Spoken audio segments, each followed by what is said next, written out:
So, first things first, how are you? I'm good. How are you? I'm fantastic. Good. Good to hear. So, we have limited time, so I'd like to jump straight into it.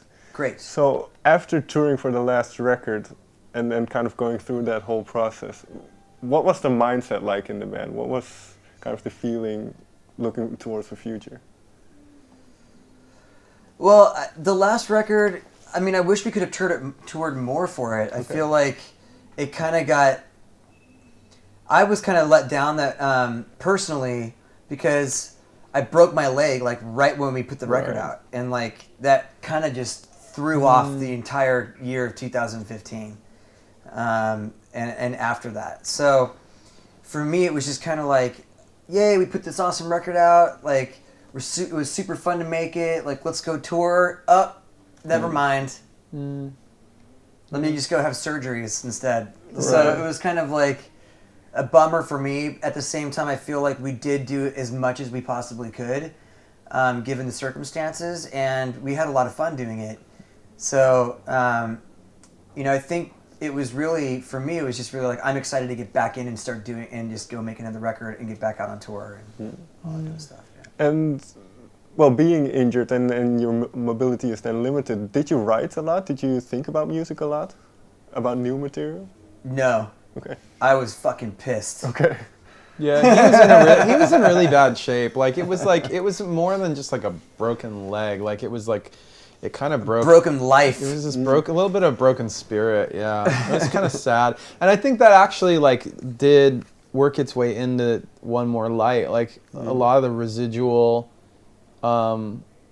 just stress and like.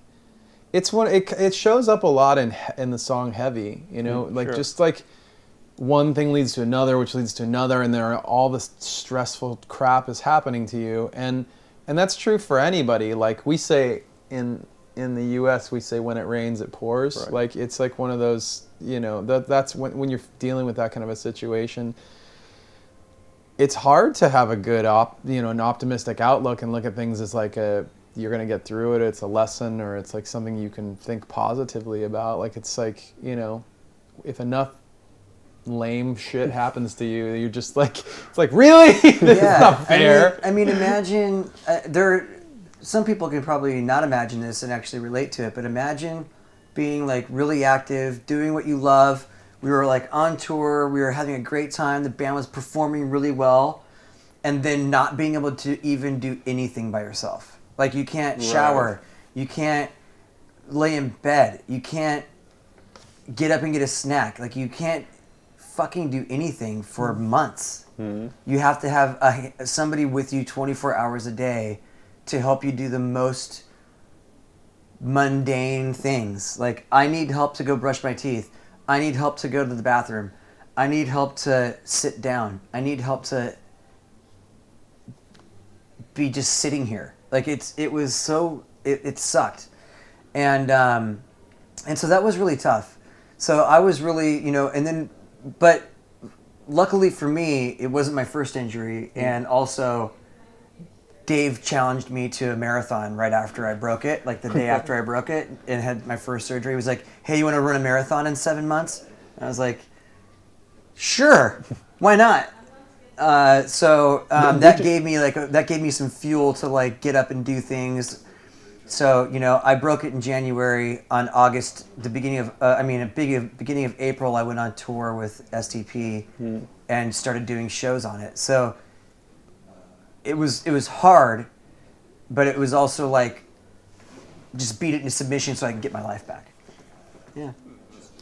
At the end of the Hunting Party, as we were wrapping up that tour, we were already thinking about the next album, and we went to, the guys went home after that last show, and I had scheduled a couple of dates to start writing. I mean, I already had some demos, but I started, I wanted to like, I kept thinking about the idea that there were these people out there who just write songs for a living and they don't ever perform them. And I thought that's so, like, we've always written all of our own material, and I wanted to see what these other people were about. And I actually, the first person I met with was Justin Parker. and I love the stuff that he had written for Lana Del Rey and some other things, and I spent the first hour with him like asking like, what the hell do you do for a living? Like, I don't understand the idea of like writing songs for somebody else. Like, do you make the track at all? Like, do you just write words? Like, how does it work? And he kind of gave me the lay of the land that, you know, some people do. Everybody does different things. Like, It's almost like my mind was open to the idea that some people are specialists. Like, you can be really good at a very specific part of the process. And I brought that back. I did that session with him, and I did another session with Egg White, and came home and told the guys, like, okay, so I've got all these demos. We've obviously got like emotional content that we want to talk about, and like let's focus on that and start, you know, putting some songs together. Did you discover something through these collaborations with other writers? Did you discover anything about how you write songs, how the band wrote songs in the past? Yeah, I mean, well, the main revelation was, and we already knew it, but we just never did anything about it. The main thing is that we've always written songs track first, basically filling out the music to a larger degree than most people. Right. Like we work a track up pretty far before vocals show up on it. And it's more of a hip-hop approach, to be honest. Like most rap sessions, to my understanding, the track is very much like done or close, and then you put your verses on it, and then it's like, you know, 90 to 100% there. And that's kind of how we've operated in the past. But a couple of things that doesn't leave room for a number of things. One of them being that the music is going to dictate certain lyrics, you know? So for example, if the thing you really want to write about, like the very first song that I like really wrote that's on the record was Invisible. And that song is about my kids and how they're very strong-willed. It occurred to me to write the song because my kids were just like fighting me over all kinds of crazy stuff. And I was like, realizing that when they're, you know, 16 years old, it's going to be really interesting because they're so strong-willed and hard-headed at times, and they're going to, as children can be. I mean, but exceptionally so. And it's going to be, I hate you, and slam. They're going to tell me I hate you, and they're going to slam their door. And I thought, wouldn't it be wonderful to have a song that you can put in a time capsule and send it to that moment in time where they can listen to it and realize, like, I'm not trying to be mean. I'm not trying to be, you know, I know you don't like what I have to say, but I'm trying to do my best for you. I have the best intentions because I'm your parent. That's how parents are. Sure.